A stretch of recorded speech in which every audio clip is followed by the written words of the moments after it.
So in 2016, I think I built my first computer. It was a computer build that Austin Evans recommended, and he called it the Boson 3.0. This was a computer build where he went with some of the most affordable PC components to put together a computer. Now, believe it or not, PC parts used to be very much cheaper than they are now. And even at that time, the Boson 3.0 was one that had a lot of variable performance. I built the exact same thing.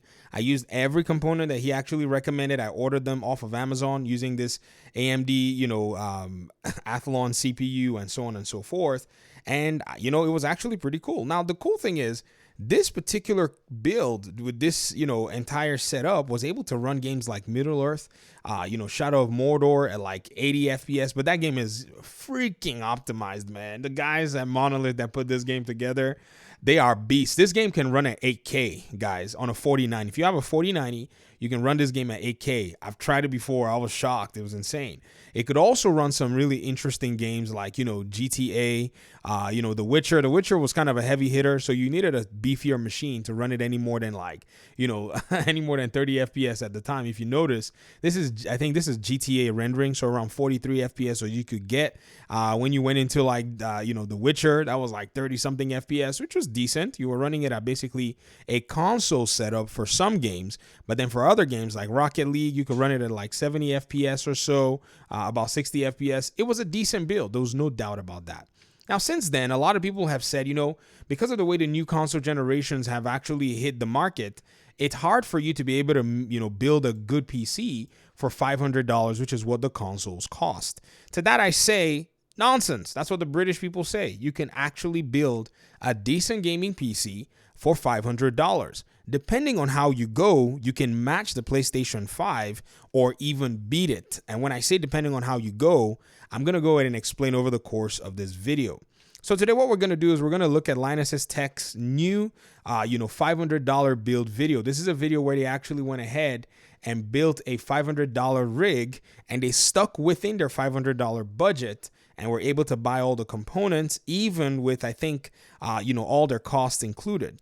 So let's go ahead and watch this video so that, I can just, in a sense, try to start putting the information out there. Somebody told me that I'm doing a disservice to my audiences whenever I say, PCs and consoles, that, you can't build a $500 PC. I think that's a misconception. So let's go ahead and fire up the video. We're probably going to check prices at the end to see if that's still the case.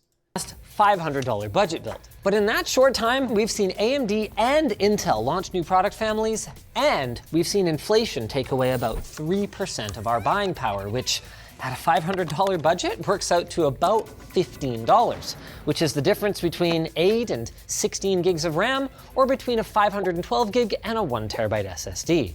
One of the fun things I like about PC builds is it actually gives you a different sense of money management, because you're trying to meet a budget. And if you spiral out, if you say, hey, let me just do a little bit more here, a little bit more there, you're going to realize that that's going to actually eventually cost you more. This is usually where people find themselves saying, oh, I was going to do a $700 build, ended up being $1,000 because they just decided, I'm going to do a little bit more. Sticking with your budget is the best, part of it, but it's always fun to see what you can leverage because it's really cool. It's a little bit of work, and, it's not like you're doing the amount of work that it takes to actually build a PlayStation 5 or, an Xbox Series X. You're just shopping pretty much. So we've got a lot of questions to answer today. Like, how far will $500 go if we want the latest CPU tech? Will we be able to afford a good GPU? An okay GPU? A GPU? Can I afford a segue to our, ooh, I faked you out. We're gonna get right into it today. Starting with the Core i3-13100F. 4 hyper-threaded performance cores and a boost clock of 4.5 gigahertz, the Core i3-13100F doesn't offer a lot of bells and whistles. It doesn't even have onboard video. But it does support Intel's latest platform features like PCIe Gen 5 and DDR5, even if we won't be using them. If that is all, flying past your head, just ignore it for now. This is all a compatibility, segment. They're just talking about what's going to go with what. CPUs have, basically their chips that need a socket. The socket's going to be on the motherboard.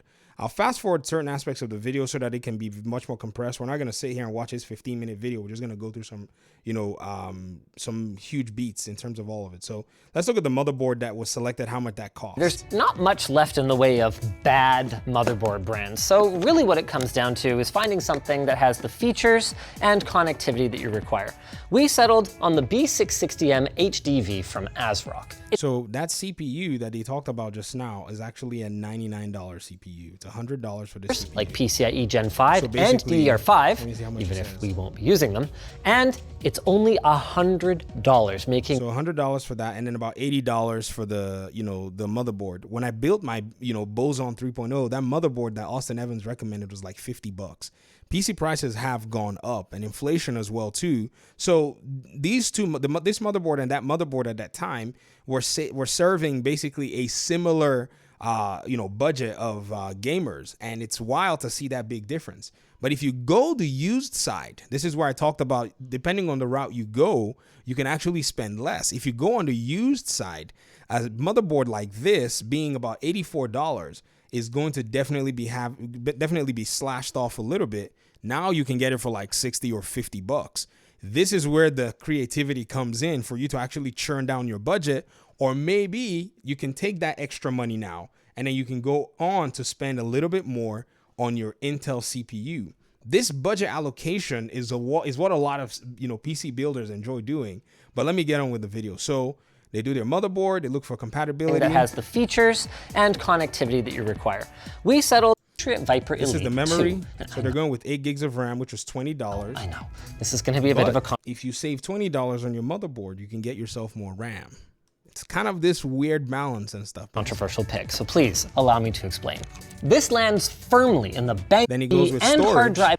Storage for right now, storage is actually very, very cheap. It's the cheapest I've ever seen it, and I'm thinking it might still go down. So basically, he's using a 256 gig SSD. I think they went for 256. Storage is one area where I just don't like to screw around, and the 670p is not. Okay, so they went for a 512 gig SSD, which is actually pretty good because your games are gonna run on it. You can buy another 512, you can buy another 256, give yourself a little bit more extra memory, and he's going with NVMe, which is really fast, and it's gonna give you a lot of performance speeds because now parts are so cheap. Then he goes for this DIY case. F2's main $38 for this case, which is interesting that they went for that. And for the cooling, one really interesting thing about Intel CPUs is they'll come in with a stock cooler. Now, people used to talk about coolers being able to affect your frame rates and so on and so forth. But they've done some analysis showing that it doesn't really play too much into affecting your FPS. In fact, if anything, coolers are more for noise and aesthetics in terms of, the way your fan speed's going to run in your case. You can use a very good cooler to regulate the noise. I think this has been the biggest benefit that people have seen so far. And I would argue, though, that even though it may not have a direct link to your performance in terms of FPS, I think that it has an indirect link in terms of it's not going to cause your CPU to throttle too fast to regulate temps. And even the general, heat in your case, which is also generated by your GPU, would also allow for both machines, your GPU and your CPU, to kind of still work at a much more powerful level because now heat is being dissipated at a good rate. That would include CPU, case fans if you buy them as well later on. You don't need them at first. Just make sure you put your PC in a place where it actually gets good airflow to get the job done. The CPU heatsink is one of the last things that I would recommend you spend money on. Intel's stock cooler, it ain't much, but it'll take you all the way up to a 13700 non-K, so you might as well use it. Now we just need to plug in our CPU fan header, and while we're at it, let's do our case fans as well. We've got the rear one. Okay, now I think that we've already gotten like a lot of the build. Let's look at the performance in different games because I'm sure that's what a lot of people are going to be like. Okay, so how does it perform in terms of, he does his whatever, then he puts it on, throws on. Fine, whatever. 1080p medium preset. Still, we're looking at 80 FPS for our 1% lows. So if you're losing at that point, that's on you. That's good. They didn't even pick up my Doom Eternal. Let's try high. Something like attacking me. 120 FPS. Look, I don't have any audio, and this is running amazing. CSGO. What's happening right now? Oh, man, I don't know what the performance is for CSGO. David, help me out. Now, here. One thing I have to say is, as much as I'm hyping up this gaming PC thing, this build is gonna definitely be slightly I didn't even talk about the GPU. Let me see what the GPU selection was. I remember I watched the video before. Is it this one? Storage. Where's the graphics card? Cooling. Did he talk about the GPU here? Memory. He definitely should have somewhere. Cable management, thanks to this kind of popped out back panel GPU, here. I guess You can see when we pop off the panel, it's totally flat here, no room for anything. But that's where your space is. As far as I can tell, it's to save the like 6% materials cost of making everything else a little. Okay, so this is the GPU. They got an ASRock 60. I can't remember the GPU, but it was about $200 that they paid for that GPU, which is actually a decent GPU.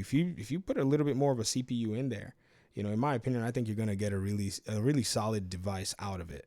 So this build is going to be limited. It's going to basically be only capable of playing games. Certain games at 120 FPS, certain games at 60 FPS. It may struggle on some other games at 60 FPS, but this is normal with any regular machine. This is what I usually tell people, that your $500 gaming console, the Series X and the PS5, they're going to hit their limits with, depending on which game you throw at them, or they're going to be able to run it at specific extents and they're going to stop there, while some other machines will be able to take it even up a notch. And again, another thing that many people don't necessarily, take into account is you have a path to upgrading.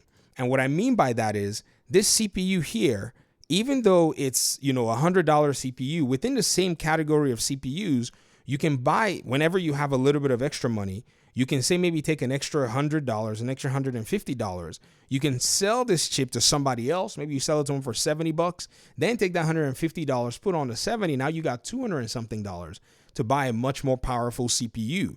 That even that $150, then you take another $150, add that even, sell off your GPU to somebody else, and then you buy yourself a bigger GPU. It will cost about the same as somebody buying a PS5 Pro, and you're going to be able to upgrade arguably even to getting a better deal and more performance than a PS5 Pro. This is how the gaming PC folk do it. I don't know many gaming PC people who started out with a $3,000 build. I know a bunch of content creators. Most of them don't use high-end computers to do anything. They use, mid-range builds, they use modest builds to do their work. But once you understand the PC technology, the side of that, PC component side, that's where things make sense. There's also the argument that people have, like, I don't want to deal with this. I don't want to go in there and start bothering with, my GPU and my CPU and all this stuff.